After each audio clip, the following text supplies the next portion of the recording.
ನಮಸ್ಕಾರ. ಭವಿಷ್ಯ ದರ್ಪಣ ವಿಶೇಷ ನೇರ ಪ್ರಸಾರ ಕಾರ್ಯಕ್ರಮಕ್ಕೆ ಸ್ವಾಗತ. ನಾನು ಸುಷ್ಮಿತಾ ನಟರಾಜ್. ವೀಕ್ಷಕರೇ, ಪ್ರತಿ ಬಾರಿಯೂ ಸಹ ಭವಿಷ್ಯ ಅಂದ ತಕ್ಷಣ ಸಾಕಷ್ಟು ಗೊಂದಲಗಳನ್ನು ನಾವು ಹುಡುಕ್ತಾನೆ ಇರ್ತೀವಿ.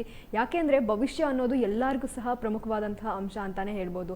ಭವಿಷ್ಯದಲ್ಲಿ ಏನಾಗುತ್ತೆ, ಇವತ್ತೇನಾಗುತ್ತೆ, ನಾಳೆ ಏನಾಗುತ್ತೆ, ನಾಡಿದ್ದೇನಾಗುತ್ತೆ, ಈ ರೀತಿ ಸಾಕಷ್ಟು ಗೊಂದಲಗಳಲ್ಲಿ ನಾವು ಇದ್ದೇ ಇರ್ತೀವಿ. ಅದೇ ರೀತಿಯಾಗಿ ಸಾಕಷ್ಟು ಆಚರಣೆಗಳನ್ನು ಯಾವ ರೀತಿ ಮಾಡಬೇಕು, ಅಮಾವಾಸ್ಯೆ ದಿನ ಏನು ಮಾಡಬೇಕು, ಶನಿ ಜಯಂತಿ ದಿನ ಏನು ಮಾಡಬೇಕು, ಈ ರೀತಿ ಸಾಕಷ್ಟು ಗೊಂದಲಗಳಿರುತ್ತೆ. ಏನು ಮಾಡಿದ್ರೆ ಸರಿ, ಏನು ಮಾಡಿದ್ರೆ ತಪ್ಪು. ಅದರಲ್ಲೂ ಈ ಬಾರಿ ವಿಶೇಷವಾಗಿ ಬಾದಾಮಿ ಅಮಾವಾಸ್ಯೆ, ಇದು ಅಧಿಕ ಮಾಸ ಆಗಿರೋದ್ರಿಂದ ಈ ದಿನ ಶನಿ ಜಯಂತಿ ಇದೆ. ಈ ದಿನ ಯಾವೆಲ್ಲ ರೀತಿಯಲ್ಲಿ ಅನುಷ್ಠಾನಗಳನ್ನು ಮಾಡಬೇಕು ಅನ್ನೋದನ್ನು ತಿಳಿಸ್ಕೊಡೋಕ್ಕೆ ಎಂದಿನಂತೆ ನಮ್ಮ ಕಾರ್ಯಕ್ರಮದಲ್ಲಿ ವಿಶೇಷವಾಗಿ ಖ್ಯಾತ ವಾಸ್ತುತಜ್ಞರು ಹಾಗೂ ಜ್ಯೋತಿಷರಾಗಿರುವಂತಹ ಅರ್ಜುನ್ ರಾವ್ ಗುರೂಜಿ ಅವರಿದ್ದಾರೆ. ಮೊದಲಿಗೆ ಅವ್ರನ್ನ ಕಾರ್ಯಕ್ರಮಕ್ಕೆ ಬರ್ಮಾಡ್ಕೊಳ್ಳೋಣ.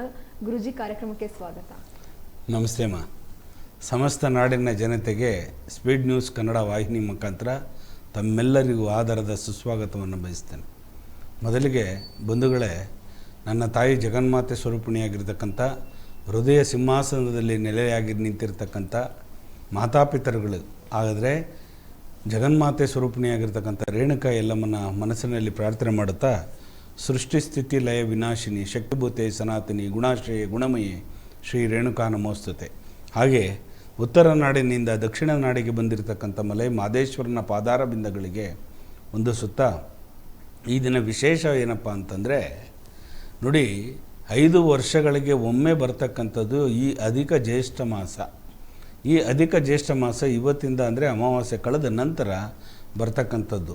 ಈ ಮಾಸದಲ್ಲಿ ನಾವು ಪ್ರತಿ ಮಾಸದಲ್ಲೂ ಕೂಡ ಚೈತ್ರ ಮಾಸ ಆಗಿರಲಿ, ವೈಶಾಖ ಮಾಸ ಆಗಿರಲಿ, ಜ್ಯೇಷ್ಠ ಮಾಸ ಆಷಾಢ ಆಗಿರಲಿ, ಕಾರ್ತಿಕ ಮಾಸ ಭಾದ್ರಪದ ಆಗಿರಲಿ, ಇದಕ್ಕೆಲ್ಲದಕ್ಕಿಂತ ವಿಶೇಷವಾಗಿರ್ತಕ್ಕಂಥದ್ದು ಈ ದಿನ ಬಂದಿರತಕ್ಕಂಥದ್ದು, ಈ ಮಾಸದ ಬಂದಿರತಕ್ಕಂಥದ್ದು ಅಧಿಕ ಜ್ಯೇಷ್ಠ ಮಾಸ.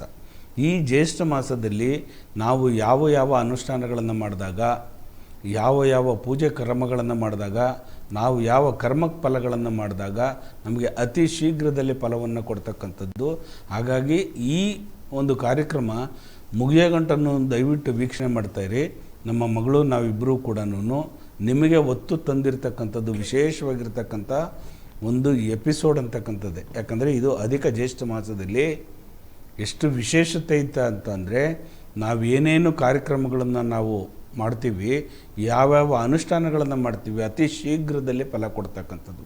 ಎಷ್ಟೋ ತಂದೆ ತಾಯಿಗಳಿಗೆ ನೋಡಿ, ನಮ್ಮ ಮಕ್ಕಳಿಗೆ ಎಜುಕೇಷನ್ ಚೆನ್ನಾಗಿಲ್ಲ, ಎಜುಕೇಷನ್ ಆಗಿದ್ರೂ ಕೂಡ ಕೆಲಸ ಸಿಗ್ತಾಯಿಲ್ಲ, ಮಕ್ಕಳು ವಯಸ್ಸಿಗೆ ಬಂದಿದ್ದಾರೆ, ಅವ್ರಿಗೆ ಕಂಕಣ ಬಲ ಕೂಡ ಬರಬೇಕು, ಅವ್ರಿಗೊಂದು ಒಳ್ಳೆ ಜಾಗದಲ್ಲಿ ಕೊಂಡಿಸ್ಬೇಕು ಅಂತ ಎಷ್ಟೋ ತಂದೆ ತಾಯಿಗಳಿಗೆ ನೋವಿರ್ತಕ್ಕಂಥದ್ದು.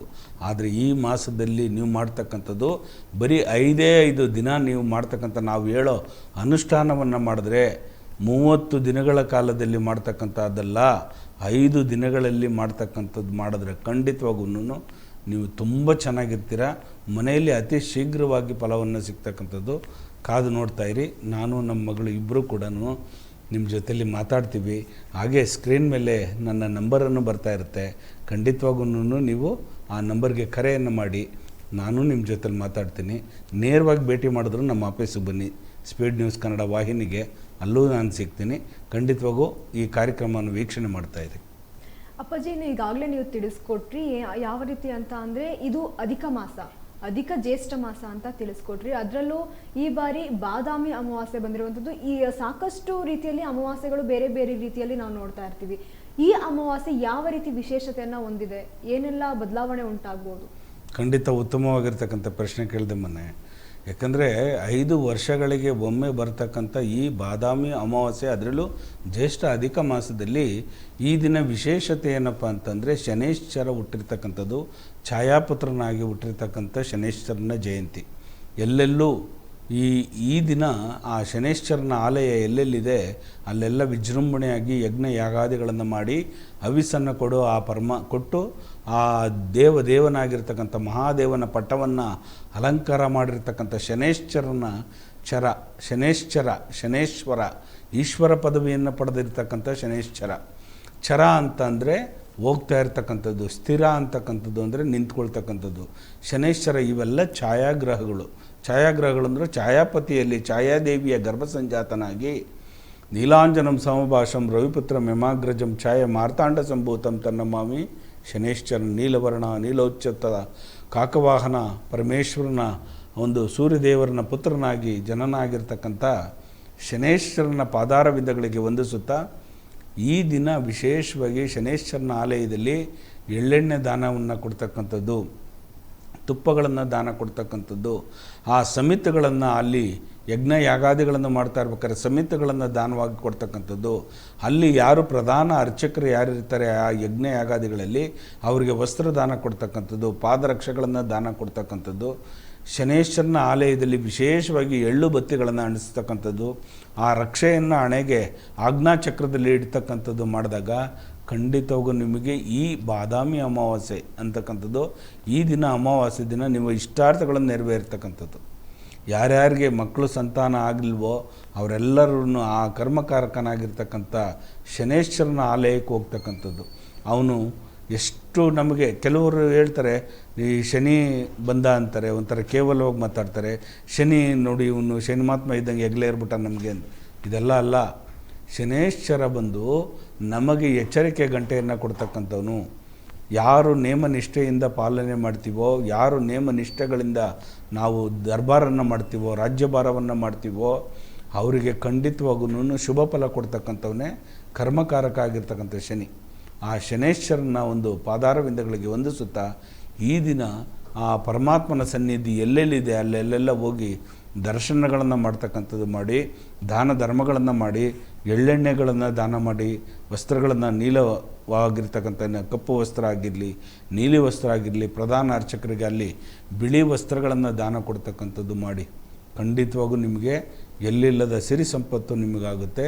ನಿಮ್ಮ ಇಷ್ಟಾರ್ಥಗಳನ್ನು ನೆರವೇರುತ್ತೆ. ಯಾರ್ಯಾರು 7.5 ಅಷ್ಟಮದಲ್ಲಿ ಶನಿ ಇರ್ತಾನೆ, ಪಂಚಮದಲ್ಲಿ ಶನಿ ಇರ್ತಾನೆ ನೋಡಿ, ಈ 4 ನಕ್ಷತ್ರದಲ್ಲಿರ್ತಕ್ಕಂಥವ್ರು, 4 ರಾಶಿಯಲ್ಲಿರ್ತಕ್ಕಂಥವ್ರು ನೀವು ಹೋಗಿ ಈ ದಿನ ಅಮಾವಾಸ್ಯೆ ಆಗಿರೋದ್ರಿಂದ ಶನೇಶ್ವರನ ಆಲಯದಲ್ಲಿ ವಿಶೇಷವಾಗಿರ್ತಕ್ಕಂಥ ಒಂದು ಕಾರ್ಯಕ್ರಮವನ್ನು ಮಾಡ್ತಕ್ಕಂಥದ್ದು, ದರ್ಶನ ಮಾಡ್ತಕ್ಕಂಥದ್ದು ಮಾಡಿ.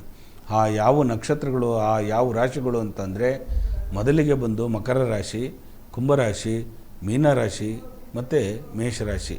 ಕೆಲವು ಹೇಳ್ತಾರೆ ಪಂಚಮದಲ್ಲಿ ಶನಿ ಸಿಂಹರಾಶಿಯಲ್ಲಿರ್ತಕ್ಕಂಥದ್ದು, ಅದರಲ್ಲೂ ಧನುಷು ರಾಶಿಯಲ್ಲಿರ್ತಕ್ಕಂಥದ್ದು ಅಂತ ಹೇಳ್ತಾರೆ. ಆದರೆ ಪಂಚಮದಲ್ಲಿದ್ದರೂ ಕೂಡ ಆ ರಾಶಿಗೆ ಈ 6 ರಾಶಿಯವರೆಗೂ ಕೂಡ ಏನು ತೊಂದರೆ ಏನಿಲ್ಲ. ಆದರೆ ಶನೇಶ್ವರನ ಒಂದು ಆಲಯಕ್ಕೆ ಹೋಗ್ತಕ್ಕಂಥದ್ದು, ಅಲ್ಲಿ ವಿಶೇಷವಾಗಿ ಕಾರ್ಯಕ್ರಮಗಳನ್ನು ನೋಡ್ತಕ್ಕಂಥದ್ದು, ಅಲ್ಲಿ ನೀವು ದಾನ ಧರ್ಮಗಳನ್ನು ಮಾಡ್ತಕ್ಕಂಥದ್ದು ಮಾಡಿದಾಗ ಖಂಡಿತವಾಗಿ ಒಳ್ಳೆಯದಾಗುತ್ತೆ. ಧರ್ಮ ಅರ್ಥ ಕಾಮ ಮೋಕ್ಷ ಚತುರ್ವಿಧ ಫಲ ಪುರುಷಾರ್ಥ ಸಿದ್ಧಾರ್ಥಂ ಅಂತ ನಾವು ಶ್ಲೋಕದಲ್ಲಿ ಹೇಳ್ತೀವಿ. ಧರ್ಮವಾಗಿ, ಅರ್ಥವಾಗಿ, ಕಾಮವಾಗಿ, ಪ್ರೀತಿಯಿಂದ, ಪ್ರೇಮದಿಂದ ಆ ಸನ್ನಿಧಿಗೆ ಹೋಗ್ತಕ್ಕಂಥದ್ದು, ಅಲ್ಲಿ ವಿಶೇಷವಾಗಿರ್ತಕ್ಕಂಥ ಒಂದು ಪೂಜಾ ಕೈಕರ್ಯಗಳಿಗೆ ಭಾಗವಾಗತಕ್ಕಂಥದ್ದು, ಅನ್ನದಾನಗಳನ್ನು ಮಾಡಿಸ್ತಕ್ಕಂಥದ್ದು, ಯಾರು ಹಸುವಿನಿಂದ ಬಂದಿರತಕ್ಕಂಥವ್ರಿಗೆ ಮಾಡಿದಾಗ ಖಂಡಿತವಾಗೂ ಒಳ್ಳೆಯದಾಗುತ್ತೆ. ಈ ದಿನ ಬಾದಾಮಿ ಅಮಾವಾಸ್ಯೆ ಆಗಿರೋದ್ರಿಂದ, ಶನೇಶ್ವರನ ಹುಟ್ಟುದಬ್ಬ ಆಗಿರೋದ್ರಿಂದ ಖಂಡಿತವಾಗೂ ನೀವೆಲ್ಲರೂ ಆ ಪರಮಾತ್ಮನ ಸನ್ನಿಧಿಗೆ ಹೋಗಿ ಖಂಡಿತ ಒಳ್ಳೆಯದಾಗುತ್ತೆ ನಿಮಗೆ. ವೀಕ್ಷಕರೇ, ಸಾಕಷ್ಟು ರೀತಿಯ ಗೊಂದಲಗಳು ನಮ್ಮ ಮನಸ್ಸಲ್ಲಿ ಆಗಿಂದಾಗೆ ಕಾಡ್ತಾನೆ ಇರುತ್ತೆ. ಸಾಕಷ್ಟು ರೀತಿಯಲ್ಲಿ ನಮ್ಮ ಭವಿಷ್ಯದ ಬಗ್ಗೆ ಸಾಕಷ್ಟು ಗೊಂದಲಗಳು ನಮಗೆ ಉಂಟಾಗ್ತಾನೆ ಇರುತ್ತೆ. ಏನು ಮಾಡಬೇಕು, ಏನು ಮಾಡಬಾರ್ದು, ಈ ಅನುಷ್ಠಾನವನ್ನು ಮಾಡಿದ್ರೆ ಸರಿನಾ, ಏನಾದರೂ ತಪ್ಪಾಗ್ಬಿಡುತ್ತಾ, ಇದಕ್ಕೆಲ್ಲದಕ್ಕೂ ಸಹ ಯಾರೋ ಒಬ್ಬರು ಮಾರ್ಗದರ್ಶನ ಮಾಡೋದಕ್ಕೆ ಒಬ್ಬರು ಜೊತೆಗೆ ನಿಲ್ಲಲೇಬೇಕಾಗುತ್ತೆ. ಇಂತಹ ಮಾರ್ಗದರ್ಶನಕ್ಕೆ ನಿಮಗಿರುವವರು ಅರ್ಜುನ್ ಗುರೂಜಿ. ಖಂಡಿತವಾಗೂ ಸಹ ನಿಮಗಿರುವಂತಹ ಸಾಕಷ್ಟು ಗೊಂದಲಗಳಿಗೆ, ಸಾಕಷ್ಟು ತೊಂದರೆಗಳಿಗೆ ಅರ್ಜುನ್ ಗುರೂಜಿ ಹತ್ರ ನಿಮಗೆ ಮಾತಾಡ್ತಾನೆ ಒಂದಷ್ಟು ಪರಿಹಾರ ಸಿಗುತ್ತೆ ಅಂತಾನೆ ಹೇಳ್ಬೋದು. ಸಾಕಷ್ಟು ರೀತಿಯಲ್ಲಿ ಈಗಾಗಲೇ ಸಾಕಷ್ಟು ಜನರ ಕಷ್ಟವನ್ನ ಪರಿಹಾರ ಮಾಡಿಕೊಟ್ಟಿದ್ದಾರೆ ಅಂದ್ರೂ ಸಹ ಸುಳ್ಳಾಗಲ್ಲ. ಇದಕ್ಕೆ ಸಾಕಷ್ಟು ಉದಾಹರಣೆಗಳು ಸಹ ಇದಾವೆ. ಯಾವುದೇ ರೀತಿಯ ಒಂದಷ್ಟು ತೊಂದರೆಗಳಾಗಿರ್ಬೋದು, ಶಿಕ್ಷಣ ಅರ್ಧಕ್ಕೆ ನಿಲ್ಲಿಸಿದ್ದೀನಿ, ಎಜುಕೇಶನ್ ಮಾಡಬೇಕಾ ಮಾಡಬಾರ್ದಾ, ಮುಂದೆ ಮಾಡೋಕ್ಕಾಗಲ್ವಾ, ಈ ರೀತಿ ಸಾಕಷ್ಟು ತೊಂದರೆಗಳು, ಸಾಕಷ್ಟು ಒಂದಷ್ಟು ಗೊಂದಲಗಳು ನಿಮ್ಮನ್ನ ಕಾಡ್ತಾ ಇರುತ್ತೆ. ಈ ರೀತಿ ಗೊಂದಲ ಯಾವುದೇ ಇದ್ರೂ ಸಹ ನಿಮ್ಮ ಸ್ಕ್ರೀನ್ ಮೇಲೆ ಡಿಸ್ಪ್ಲೇ ಆಗ್ತಾ ಇರುವಂತಹ ನಂಬರ್ಗೆ ಕರೆ ಮಾಡಿ ತಪ್ಪದೇ ನಿಮ್ಮೆಲ್ಲ ಗೊಂದಲಗಳಿಗೆ ಅರ್ಜುನ್ ಗುರೂಜಿ ನಿಮಗೆ ಪರಿಹಾರವನ್ನ ಕೊಡ್ತಾರೆ ಅಂತಾನೆ ಹೇಳ್ಬೋದು. ತಪ್ಪದೇ ಕರೆ ಮಾಡಿ ನಿಮ್ಮೆಲ್ಲ ಗೊಂದಲಗಳಿಗೆ ಪರಿಹಾರವನ್ನ ಪಡ್ಕೊಳ್ಳಿ. ಅಪ್ಪಾಜಿ, ಈಗಾಗಲೇ ನೀವು ತಿಳಿಸ್ಕೊಟ್ರಿ ಯಾವ ರೀತಿ ಅಂದ್ರೆ ಶನಿ ಕಾಟ, ಶನಿನ ಎಲ್ಲರೂ ಸಹ ಅಯ್ಯೋ ಇವ್ರು ಬೆನ್ನೆಗ್ಲಿದ್ರೆ ನಮಗೆ ದಾರಿನೇ ತೋರಿಸ್ಕೊಡಲ್ಲ, ನಮಗೆ ಮುಂದೆ ಹೋಗೋದಕ್ಕೆ ಬಿಡಲ್ಲ, ಸಾಕಷ್ಟು ರೀತಿಯಲ್ಲಿ ತೊಂದರೆಗಳು ಉಂಟಾಗ್ತಾನೆ ಇರುತ್ತೆ. ಈ ರೀತಿಯೆಲ್ಲ ಜನರು ನಂಬಿರೋದೇ ಅದೇ ತರ. ಶನಿದೇವ ಅಂದ್ರೆ ಕಾಟ ಕೊಡೋದಕ್ಕೇನೆ ನಮ್ಮ ಜೊತೆ ಇದ್ದಾನೆ ಅನ್ನುವಂಥ ಒಂದು ಮನೋಭಾವ ಇದೆ. ಇದು ಸರಿನಾ? ಅಂದ್ರೆ ಶನಿದೇವರು ಕಾಟ ಕೊಡೋದಕ್ಕೆ ಅಂತಾನೆ ಇರೋದಾ, ಅಥವಾ ತಪ್ಪು ಅಂತ ಹೇಳೋದಕ್ಕಿರೋದಾ? ಖಂಡಿತವಾಗೂ ನೋಡಿ, ಒಳ್ಳೆ ಉತ್ತಮವಾಗಿರ್ತಕ್ಕಂಥ ಪ್ರಶ್ನೆಯನ್ನು ಕೇಳಿದ್ರಿ. ನಾವು ಭಯ ಇಲ್ಲದೆ ಇದ್ದರೆ ಈಗ ಪ್ರತಿಯೊಂದು ಗ್ರಾಮದಲ್ಲೂ ಕೂಡ ತಾಲೂಕು ವೈಸಲ್ಲಾಗಲಿ ಹೋಬಳಿ ಲೆವೆಲಲ್ಲಾಗಲಿ ಒಂದು ಪೊಲೀಸ್ ಸ್ಟೇಷನ್ ಅಂತ ಏನಕ್ಕೆ ಮಾಡಿರ್ತೀವಿ, ಅಲ್ಲಿ ಯಾವುದೇ ರೀತಿಯ ಅಹಿತಕರ ಘಟನೆ ನಡೀಬಾರ್ದು ಅಂತೇಳಿ ಒಂದು ಪೊಲೀಸ್ ಸ್ಟೇಷನನ್ನು ನಿರ್ಮಾಣ ಮಾಡಿರ್ತೀವಿ. ಯಾಕಂದರೆ ಅಲ್ಲಿ ಒಂದು ಯಾವುದೇ ರೀತಿಯ ಕಾನೂನಾತ್ಮಕವಾಗಿರ್ತಕ್ಕಂಥ ಚಟುವಟಿಕೆಗಳು ನಡೀಲೇ ಇಲ್ಲ ಅಂತಂದರೆ, ಕಾನೂನನ್ನು ಪಾಲನೆ ಮಾಡಲಿಲ್ಲ ಅಂತಂದರೆ ಕಳ್ಳರು ಏನು ಮಾಡ್ತಾರೆ, ಹಗಲೊತ್ತಲ್ಲೇ ದರೋಡೆಗಳು ಮಾಡಿಬಿಡ್ತಾರೆ. ಹಗಲೊತ್ತಲ್ಲೇ ಹೆಣ್ಮಕ್ಳಿಗೆ ತಿರುಗಾಡದೇ ಇದ್ದಂಗೆ ಚೈನ್ ಸ್ಕ್ಯಾನಿಂಗ್ ಎಲ್ಲ ಆಗ್ಬಿಡುತ್ತೆ, ಪ್ರತಿಯೊಂದೂ ಆಗ್ಬಿಡುತ್ತೆ ಅಲ್ಲಿ. ಹಾಗಾಗಿ ಯಾವಾಗ ನಾವು ಅಲ್ಲಿ ಪೊಲೀಸ್ ಸ್ಟೇಷನ್ ಅಂತ ನಾವು ಇಟ್ಟಾಗ ಕೆಲವರಲ್ಲಿ ಭಯ ಬರ್ತಕ್ಕಂಥದ್ದು. ಹಾಗೇ ನಮ್ಮ ಜೀವನದಲ್ಲಿ ನಾವು ಮಾಡದೇ ಇರ್ತಕ್ಕಂಥ ತಪ್ಪುಗಳನ್ನು ತಿದ್ದುಕೊಳ್ಳೋದಕ್ಕೆ ಸರಿಯಾದ ಮಾರ್ಗದರ್ಶನ ಕೊಡೋದಕ್ಕೆ ಶನಿ ಭಗವಾನರು ಹುಟ್ಟಿರ್ತಕ್ಕಂಥದ್ದು. ಯಾಕಂದರೆ ನಾವು ಭ್ರಷ್ಟಾಚಾರದಲ್ಲಿ ತೊಡಗಿದ್ದಾಗ, ಬೇರೆಯವ್ರಿಗೆ ಅನ್ಯಾಯ ಮಾಡಿದಾಗ, ಮೋಸ ಮಾಡಿದಾಗ, ದುಃಖವನ್ನು ಕೊಟ್ಟಾಗ ಅಲ್ಲಿ ಶನೇಶ್ವರ ಬಂದು ಎಚ್ಚರಿಕೆಯನ್ನು ಗಂಟೆಯನ್ನು ಕೊಡ್ತಾನೆ. ನೀನು ಮಾಡ್ತಾ ಇರ್ತಕ್ಕಂಥದ್ದು ಸರಿಗಿಲ್ಲ, ನೀನು ಧರ್ಮ ಮಾರ್ಗದಲ್ಲಿ ನಡಿ, ಕರ್ಮವನ್ನು ಬಿಡು, ಧರ್ಮ ಮಾರ್ಗದಲ್ಲಿ ನೇಮನಿಷ್ಠೆಯಿಂದ ಇರು ಅಂತೇಳಿ ಎಚ್ಚರಿಕೆಯನ್ನು ಕೊಡ್ತಕ್ಕಂಥದ್ದು. ಮೊದಲನೇದಾಗಿ ದಂಡಂ ದಶಗುಣಂ ಭವೆ ಅಂತ ಏನು ಹೇಳ್ತಾರೋ ಏಕ್ದಮ್ ಅವನು ಬರಲ್ಲ, ನಿಧಾನವಾಗಿ ಮಂದಚೇಷ್ಟಾಯ ನಮಃ ಅಂತೀವಿ. ಶತನಾಮಾವಳಿಗಳಲ್ಲಿ ಮಂದಚೇಷ್ಟಾಯ ನಮಃ ಅಂತೀವಿ. ಯಾಕೆಂದರೆ ಮಂದವಾಗಿ ಬರ್ತಕ್ಕಂಥವನು ತಿರ್ಗಾ ಮಂದವಾಗಿ ಹೋಗ್ತಕ್ಕಂಥವನೇ ಶನಿ.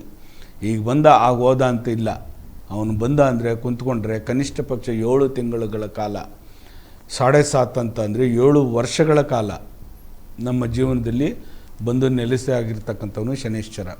ಆ ಪರಮಾತ್ಮನ ಬಂದಾಗ ನಮಗೆ ಇಲ್ಲದ ಕಷ್ಟಗಳನ್ನು ಕೊಡ್ಬೋದು, ಆದರೆ ಅದೇ ರೀತಿ ರಾಜಯೋಗವನ್ನು ಕೊಡ್ತಾನೆ ಹೋಗ್ಬೇಕಾದ್ರೆ. ಯಾಕೆಂದರೆ ಪರಿಪಕ್ವವಾಗಿ ಈಗ ಒಂದು ಕಲ್ಲು, ಆ ಗಂಧದ ಕೋಡು, ಆ ಗಂಧದ ಕೋಡನ್ನು ನಾವು ಹಿಂಗೆ ತೆಗೆದಾಗ ಅಲ್ಲಿ ಗಂಧ ಬರುತ್ತೆ. ಆ ರೀತಿ ನಮಗೆ ತೆಯ್ತಾ ಇದ್ದಾನೆ, ನಮ್ಮ ದೇಹವನ್ನು ಹಿಂಗೆ ಸವಿತಾ ಇದ್ದಾನೆ. ಯಾಕಂದರೆ ಕೊಡ್ತಾನೆ, ಕಷ್ಟಗಳನ್ನು ಕೊಡ್ತಾನೆ. ಯಾಕೆಂದರೆ ಜಾಗೃತರಾಗಿರಿ. ನಾವು ಆವಾಗ ಕಷ್ಟಗಳು ಬಂದಾಗ ನಾವು ಎದೆಗುಂದಬಾರ್ದು. ಯಾವುದೇ ರೀತಿಯಾದ ಎದೆಗುಂದಿದ್ರೆ ಆ ಕ್ಷಣಿಕ ನಾವು ಏನು ಮಾಡ್ತೀವಿ ಅಂದರೆ ಸೋತೋಗ್ಬಿಡ್ತೀವಿ. ಎಷ್ಟು ಮಾಡಿದ್ರೂ ಕೂಡ ನಾನು ಮುಂದೆ ಬರ್ತಾ ಇಲ್ವಲ್ಲ, ಎಷ್ಟು ಸಂಪಾದನೆ ಮಾಡಿದ್ರೂ ನಾನು ಕ್ರೋಢೀಕರಣ ಮಾಡೋಕ್ಕಾಗ್ತಾ ಇಲ್ವಲ್ಲ, ಎಷ್ಟು ಏನು ಕೆಲಸಗಳನ್ನು ಮಾಡಿದ್ರೂ ನಾನು ಅಭಿವೃದ್ಧಿ ಆಗ್ತಾ ಇಲ್ವಲ್ಲ, ಒಂದು ಜಾಗ ತೊಗೊಳಕ್ಕಾಗ್ತಾ ಇಲ್ಲ, ಒಂದು ಮನೆ ಕಟ್ಟೋಕ್ಕಾಗ್ತಾ ಇಲ್ಲ, ಮಕ್ಳುಗಳಿಗೊಂದು ಸಮಾನ ಆಗಿರ್ತಕ್ಕಂಥ ಒಂದು ಸ್ಥಾನಮಾನ ಕೊಡೋಕ್ಕಾಗ್ತಾ ಇಲ್ಲ ಅಂತ ಎಷ್ಟೋ ಜನ ಬಂಧುಗಳು ಕೊರಗ್ತಾ ಇರ್ತೀರ. ಹಾಗಾಗಿ ಪ್ರತಿಯೊಂದು ಕಷ್ಟಕ್ಕೂ ಕೂಡ ಒಂದೊಂದು ಪರಿಹಾರ ಇರುತ್ತೆ ಬಂಧುಗಳೇ. ನೀವೇನೇ ಮಾಡಿ ಭಗವಂತ ಒಂದು ಕಷ್ಟವನ್ನು ಕೊಟ್ಟಿದ್ರೆ ಅಲ್ಲಿ ಸುಖವನ್ನು ಕೊಟ್ಟಿರ್ತಾನೆ. ಹಗಲು ಬಂದಿದೆ, ರಾತ್ರಿ ಬರಲೇಬೇಕಲ್ವಾ? ಹಾಗಾಗಿ ಕಷ್ಟ ಬಂದಿದೆ, ಸುಖ ಬರಲೇಬೇಕಲ್ವಾ? ಹಾಗಾಗಿ ಕಾದು ನೋಡಬೇಕು. ಕಷ್ಟ ಬಂದಿದೆ ಅಂತ ಎದೆಗುಂದಕ್ಕೆ ಹೋಗಬಾರ್ದು ಯಾವುದೇ ಕಾರಣಕ್ಕಾಗಲಿ. ಕೆಲವೊಂದು ಅನುಷ್ಠಾನಗಳಿದ್ದಾವೆ, ಆ ಅನುಷ್ಠಾನಗಳನ್ನು ಮಾಡಿಕೊಂಡಾಗ ಭಗವಂತ ಅತಿ ಶೀಘ್ರದಲ್ಲೇ ಫಲವನ್ನು ಕೊಡ್ತಾನೆ. ಈಗ ನೋಡಿ, ಒಂದು ಜೈಲಿಗೆ ಹಾಕಿರ್ತಕ್ಕಂಥವನು ಜೀವಾವಧಿ ಶಿಕ್ಷೆಯನ್ನು ಅನುಭವಿಸ್ತಾ ಇರ್ತಾನೆ. ಆ ಜೈಲಿಗೆ ಹೋಗಿರ್ತಕ್ಕಂಥ ವ್ಯಕ್ತಿ ಅವನು ಅಲ್ಲಿ ಜೈಲಲ್ಲಿ ನಡ್ಕೊಳ್ತಕ್ಕಂಥ ರೀತಿ ಇದೆಯಲ್ಲ, ಆ ಮಾನವೀಯತೆ ಆಧಾರದ ಮೇಲೆ ಅವ್ನಿಗೆ 15 ವರ್ಷ ಜೀವಾವಧಿ ಶಿಕ್ಷೆ ಕೊಟ್ಟಿದ್ರೆ ಬರೀ 5 ವರ್ಷದಲ್ಲೇ ಹೊರಗಡೆ ಬರ್ಬೋದು. ಯಾಕೆ ಹೇಳಿ? ಅವನು ನಡ್ಕೊಳ್ತಕ್ಕಂಥ ರೀತಿ ಇದೆಯಲ್ಲ, ಆ ಜೈಲಲ್ಲಿ ವಾತಾವರಣ ಇರ್ತಕ್ಕಂಥದ್ದು, ಅವನೆಲ್ಲರ ಮನಸ್ಸನ್ನು ಗೆದ್ದು ಇಲ್ಲಿ ಪರವಾಗಿಲ್ಲ, ಇವನು ಪರಿವರ್ತನೆ ಆಗಿದ್ದಾನೆ, ಪರಿಪಕ್ವವಾಗಿದ್ದಾನೆ, ಇವನ್ನ ಈ ಜೈಲಲ್ಲಿ ಇಡಬಾರ್ದು, ಅವನ್ನ ಹೊರಗಡೆ ಕಳಿಸಿ ಹೊಸ ಜೀವನ ಪ್ರಾರಂಭ ಮಾಡಲಿ ಅಂತ ಅಲ್ಲಿರ್ತಕ್ಕಂಥ ಮೇಲಧಿಕಾರಿಗಳೇ ಯಾವಾಗ ಕ್ಷಮಾದಾನವನ್ನು ಕೊಟ್ಟು ಹೊರಗಡೆ ಕಳಿಸ್ತಾರೆ ನೋಡಿ. ಹಾಗೆ ಭಗವಂತನನ್ನು ಒಲಿಸ್ಕೊಳ್ಳೋದು ಕೂಡ ಒಂದು ಅನುಷ್ಠಾನಗಳನ್ನು ಇರ್ತವೆ. ಆ ಅನುಷ್ಠಾನಗಳನ್ನು ಮಾಡಿದಾಗ, ವೃಕ್ಷಗಳಿಗೆ ಪೂಜೆಯನ್ನು ಮಾಡಿದಾಗ, ಪ್ರಕೃತಿಯನ್ನು ಪ್ರೀತಿಸಿದಾಗ ಆವಾಗ ಖಂಡಿತವಾಗೂ ನಿನಗೆ ಆ ಫಲವನ್ನು ಸಿಗ್ತಕ್ಕಂಥದ್ದು. ಅತಿರೇಕವಾಗಿ ಉನ್ನತ ಸ್ಥಾನಕ್ಕೆ ಹೋಗ್ತಕ್ಕಂಥದ್ದು. ಪ್ರಕೃತಿಯನ್ನು ಗೌರವ ಕೊಡಿ, ಪ್ರಕೃತಿಯನ್ನು ಪ್ರೀತಿಸಿ, ನೀವೆಲ್ಲಿಲ್ಲದ ಸುಖ ಸಂತೋಷವನ್ನು ಅನುಭವಿಸ್ತೀರಿ. ಪ್ರಕೃತಿ ಅಂದರೆ ಇಡೀ ಈ ಮನುಕುಲದಲ್ಲಿ ನಮಗೆ ಪಂಚಭೂತಗಳು ಏನಿದ್ದಾವೆ, ಆಕಾಶ, ಅಗ್ನಿ, ಭೂಮಿ, ವಾಯು, ಜಲ, ಇವೆಲ್ಲ ಪಂಚಭೂತಗಳೇ. ಆಕಾಶ, ಭೂಮಿ, ಅಗ್ನಿ, ವಾಯು, ಜಲ ಇವು ಪಂಚಭೂತಗಳು. ಪಂಚಭೂತಗಳಿಂದ ಈ ದೇಹ ಸೃಷ್ಟಿಯಾಗಿರ್ತಕ್ಕಂಥದ್ದು. ಪಂಚಭೂತಗಳಲ್ಲೇ ತಿರ್ಗಾ ಲೀನವಾಗ್ತದೆ. ಹಾಗಾಗಿ ಪ್ರಕೃತಿಯನ್ನು ನಾವು ಪ್ರೀತಿಸಿದಾಗ ಖಂಡಿತವಾಗೂ ನಾವು ಅಭಿವೃದ್ಧಿ ಆಗ್ತೀವಿ. ಕೆಲವೊಂದು ಅನುಷ್ಠಾನಗಳಿದ್ದಾವೆ, ಕೆಲವೊಂದು ವೃಕ್ಷಗಳನ್ನು ಪೂಜೆ ಮಾಡ್ತಕ್ಕಂಥದ್ದು ನಿಮಗೆ ಕೈಯಲ್ಲಿ ಇಟ್ಕೋವಂಥದ್ದೇ, ಖರ್ಚೆ ಮಾಡೋದೇನು ಬೇಕಾಗಿಲ್ಲ. ಆದರೆ ನಿಮ್ಮ ಮನೆಯಲ್ಲಿರ್ತಕ್ಕಂಥ ವಸ್ತುಗಳಿಂದನೇ ನೀವು ಅನುಷ್ಠಾನಗಳು ಮಾಡ್ಕೊಂಡಾಗ ಅಭಿವೃದ್ಧಿ ಆಗ್ತೀರ. ಕೆಲವ್ರು ಏನು ಮಾಡ್ತೀರ, ನರ್ವಸ್ ಆಗಿಬಿಡ್ತೀರ. ನಾವೆಷ್ಟೇ ಮಾಡಿದ್ರೂ ಇಷ್ಟೇ ನಮ್ಮ ಜೀವನದಲ್ಲಿ ನಾವು ಮುಂದೆ ಬರೋಕ್ಕಾಗ್ತಾ ಇಲ್ಲ ಅಂತ ಖಂಡಿತವಾಗೂ ಎದೆಗುಂದು ಬಿಡಿ. ಯಾವತ್ತು ನಿಮಗೆ ಕಷ್ಟ ಬರುತ್ತೋ ಮುಂದೆ ನಿಮಗೆ ಸುಖ ಇದೆ ಅಂತ, ಅದು ಎಚ್ಚರಿಕೆ. ಅದೇ ಶನೇಶ್ವರ, ಅವನೇ ಪರಮಾತ್ಮ, ನಿಮಗೆ ಎಚ್ಚರಿಕೆಯನ್ನು ದಾರಿಯನ್ನು ತೋರಿಸ್ತಕ್ಕಂಥವನು. ಹಾಗಾಗಿ ಕೆಲವೊಂದು ಅನುಷ್ಠಾನಗಳಿದ್ದಾವೆ, ಕೆಲವೊಂದು ಪೂಜೆ ಪುನಸ್ಕಾರಗಳಿದ್ದಾವೆ, ಕೆಲವೊಂದು ಪುಣ್ಯಕ್ಷೇತ್ರಗಳಿದ್ದಾವೆ. ಆ ಕ್ಷೇತ್ರಗಳಿಗೆ ಹೋಗಿ ನೀವು ದರ್ಶನವನ್ನು ಮಾಡ್ತಕ್ಕಂಥದ್ದು ಮಾಡಿ ಖಂಡಿತ ಒಳ್ಳೆಯದಾಗುತ್ತೆ. ಅಪ್ಪಾಜಿ, ನೀವು ಈಗಾಗಲೇ ತಿಳಿಸ್ಕೊಟ್ರಿ, ಶನಿ ಎಲ್ಲದಕ್ಕೂ ಸಹ